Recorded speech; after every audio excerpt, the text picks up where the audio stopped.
recebo pela primeiríssima vez aqui no nosso estúdio a tabeliã oficial de registro civil das pessoas naturais, Alcione Montani, é a minha convidada. Muito boa tarde, bem-vinda à CBN Cuiabá. Muito obrigada, Marcele. Que alegria estar aqui com você e poder compartilhar com seus ouvintes algumas informações relacionadas aos cartórios. É muito importante. Eu aqui nos bastidores conversando com ela, é um serviço que eu sei que você precisa todo dia. Às vezes está me ouvindo agora e está indo para um cartório, está com uma dúvida, pesquisa ali no bom e velho Google, larga a mão. Vamos ouvir direto da profissional, que tem muita informação, são muitas mesmo, e mesmo informações que você coloca em prática e facilita a sua vida. Não sei se vai caber tudo numa entrevista, mas a gente vai começar um ponto de partida e aqui a gente tem o hábito de sempre aproximar o nosso convidado da nossa audiência. Então, antes da gente entrar nas pautas relevantes, vamos contar um pouco da sua trajetória profissional, pessoal e da sua decisão de ser tabeliã. Ah, tá bom. Então, eu sou matogrossense, morei em São Paulo 20 anos, me formei lá em administração de empresas e direito, fiz alguns cursos de especialização e pretendia ser juíza federal, fiz toda a faculdade pensando na magistratura federal, mas aí precisava de 3 anos de prática jurídica e aí eu comecei a ver outros concursos que eu pudesse prestar e um deles foi cartório, então comecei a observar.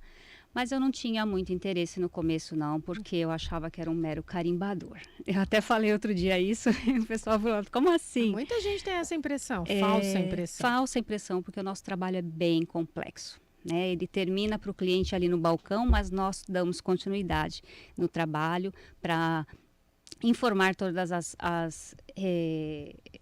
os órgãos públicos, seja de nascimento, casamento, óbito, de escrituras, né, de testamento. Tem série de instituições que a gente fornece informações por lei.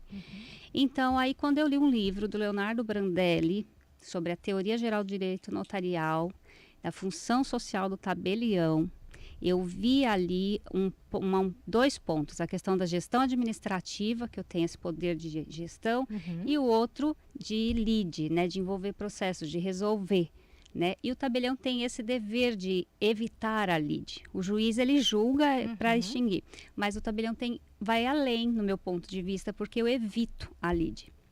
As disputas, né? Então, ali eu me encantei com isso, eu fiz concurso em 2010, eu fui até o Oral de São Paulo, achei que estava bem. Depois, infelizmente, tive problemas de saúde da família, isso retardou um pouquinho. Mas aí, o concurso daqui de Mato Grosso começou em 2013, terminou só em 2021, demorou bastante. E aí, eu escolhi e vim para cá, né? E montei o cartório do zero ali, do Distrito de Engenho Velho, Santo Antônio de Leverger. E estou caminhando, graças a Deus, fazendo a diferença na vida de muitas pessoas. Eu quero que você nos conte a diferença entre o tabelião e o registrador. Também muita gente fica com essa pergunta na cabeça, porque hoje a gente vai esclarecer muitos pontos e falsas informações. É muito simples a diferença. Olha, tabelião, a gente se refere quando se diz que ele administra tabelionato de notas ou de protesto. Registrador é no registro de imóveis, registro de títulos e documentos, registro de civil de pessoas jurídicas. Então, aí se diz que ele é um registrador. Então, por que eu sou tabeliã e registradora? Porque eu exerço 2 atividades. Eu sou tabeliã de notas e registradora civil das pessoas naturais. Então, está ligada à atividade que cada um exerce. É basicamente isso, mas os 2 trabalham em cartório. Entendeu, né? A capacidade da senhora aqui, minha convidada. E agora a gente parte para um outro ponto importante, que é essa ligação, essa relevância no cotidiano. As pessoas, elas dependem muito, né, dos serviços. Hoje, quem nos ouve nesse momento, ou já foi, ou vai, ou está se programando, porque é essencial estar na nossa rotina. Então, fala um pouco dessa importância e desse relacionamento também dos cartórios com a população. Olha, eu vejo como de extrema relevância. Não só porque o primeiro ato, né, civil que é feito com a criança quando nasce é o seu registro, né, e dali dá toda a decorrência ali da sua cidadania, dos seus direitos, enfim, suas garantias constitucionais começam já desde ali. A todos os fatos civis, seja no casamento, que as pessoas mais relacionam, né, com o cartório, né, nascimento, casamento, óbito, mas é em tudo. Você vai escolher o regime de bens de casamento, é com cartório, você vai comprar um imóvel com cartório, você vai querer doar, você vai fazer um testamento. Então, tudo está relacionado.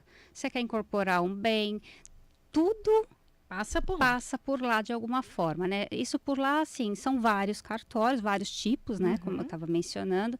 Então, cada um tem a sua atribuição, um não combula com o outro. Então, eu vejo como muito importante. E se as pessoas souberem todos os trabalhos que nós desenvolvemos e que elas têm acesso diretamente ou através das centrais de atendimento, elas poderão se beneficiar muito mais, que às vezes não fazem porque acham que é muito complexo, que é muito difícil, que é muito caro, e deixam de fazer e a situação só vai piorando. Então, a minha orientação é que procure o cartório mais perto da sua casa, o tabelião da sua confiança, vê se ele pode te orientar, porque nós já temos esse dever de orientação, sabia? Não sabia. Tá lá na lei 8935 de 94, que é a lei dos notários e registradores. Um dos nossos deveres é de orientação. Essa orientação não exclui a necessidade de advogado, né? É uma orientação mais superficial, mas se a pessoa tem dúvida, como funciona a união estável? O que eu posso pôr? Se for, pode ser particular, precisa ser por escritura pública, qual a diferença? Então, eu e minha equipe estamos preparados para orientar e acredito que todos os cartórios também estão. Ou, se quer um serviço que eu não presto, eu vou dizer, olha, você encontra esse serviço nesse outro cartório. E então a gente orienta para evitar problema mesmo e para que a pessoa solucione o que ela precisa. Alcione, pelo que você coloca, você abriu aí um leque de possibilidades e de visão, inclusive, porque você me corrija se eu estiver errado, a gente vem de uma geração onde essa relação era um tanto quanto distante, né? Não tinha essa acolhida, essa orientação, essa questão do carimbo, parecia uma coisa muito mais distante, rápida e prática, onde a pessoa ia ali ser atendida, né, de forma padrão, rápido, e eu acho que por isso a informação, a gente vai falar das inovações, elas demoram um pouco a chegar. Eu acho que o seu trabalho informativo hoje aqui nessa tarde, ele inclusive faz, né, esse trabalho, desculpe a redundância, importante de uma aproximação do cidadão, do cartão, de encontra, como encontra, com cordialidade, porque todo mundo quer ser bem atendido e merece ser bem atendido e ter os problemas, as demandas resolvidas. Então, a gente está prestando um serviço importante para quem nos ouve e eu quero conversar um pouquinho a partir de agora sobre as inovações, porque eu sei que muita coisa mudou, a modernidade chegou, inovou pensando nisso, em facilitar e agilizar a vida das pessoas. Vamos destacar aqui as inovações. Vamos, sim. Tem muita coisa, tem muito assunto que você trazendo aqui, me dando essa oportunidade de estar aqui. Eu agradeço muito. Eu acho que vai fazer a diferença realmente na vida de muitas pessoas. A gente tem que romper esse paradigma de que o tabelião é inacessível, que é difícil, que não consegue conversar com ele ou com seu substituto, né? Eu não faço tudo sozinha, eu tenho uma equipe. Queria até agradecer aqui a oportunidade de mencionar que eles... Por favor, né, merecem.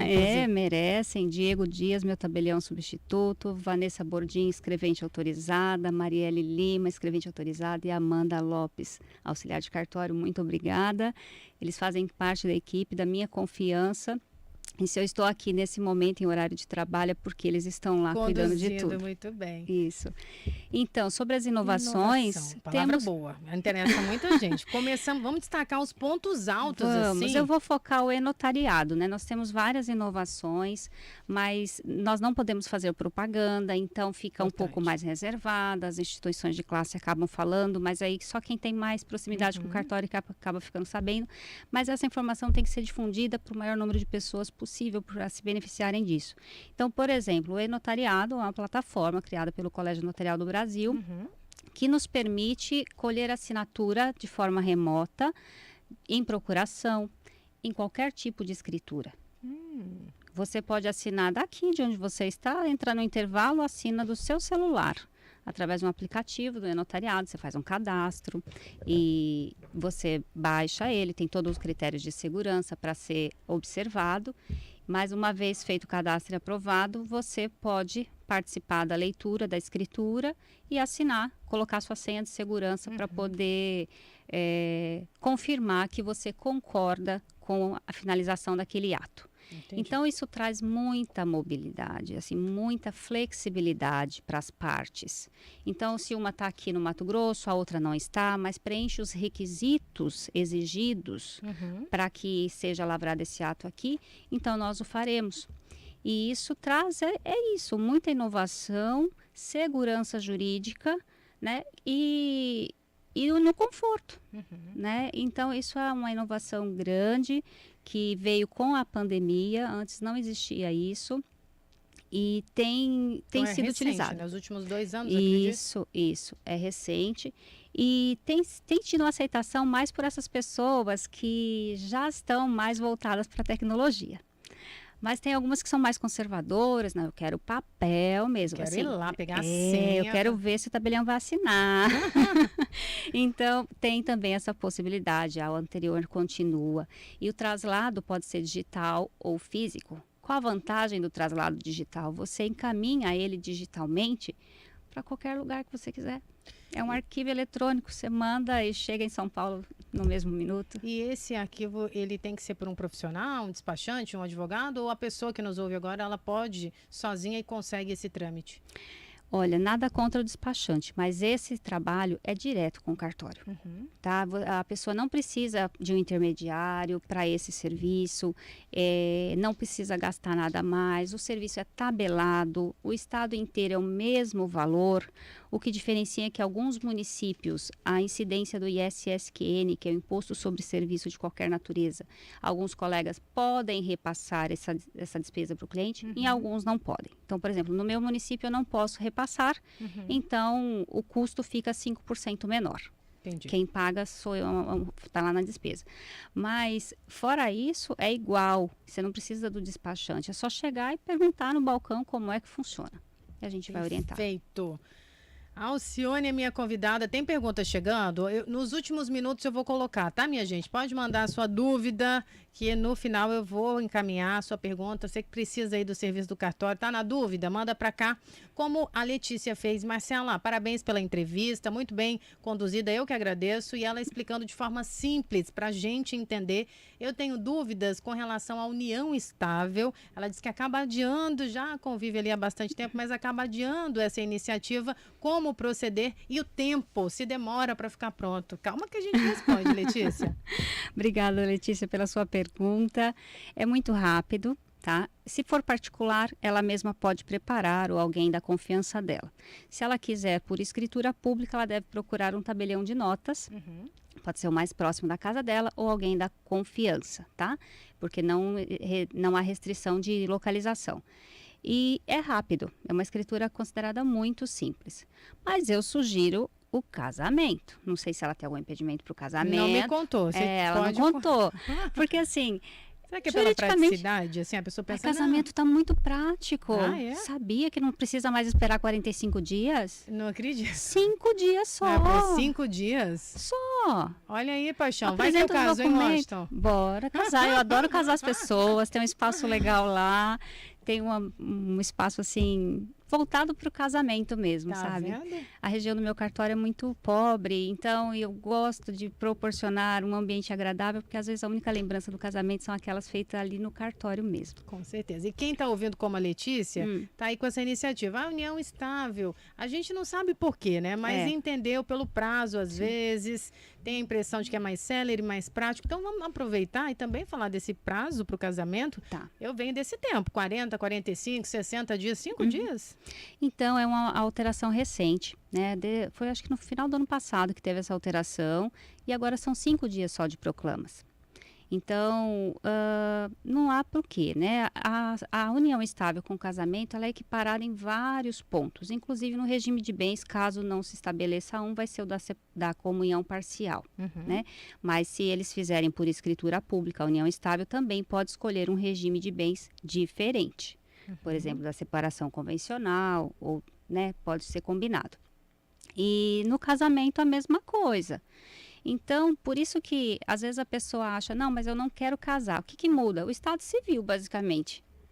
Então, se você constitui união estável, não existe o estado civil de companheiro. Mas, se você casar, vai ser casado. Então, continua com o estado civil de solteiro na união estável.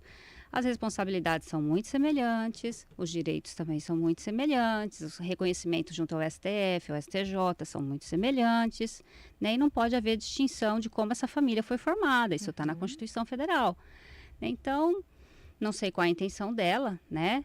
Às vezes não quer misturar patrimônio, mas se não formalizar, já pode estar misturando, né? Se adquiriram junto, pode ter um processo depois de reconhecimento da união estável, analisando o período anterior, isso vai ser misturado.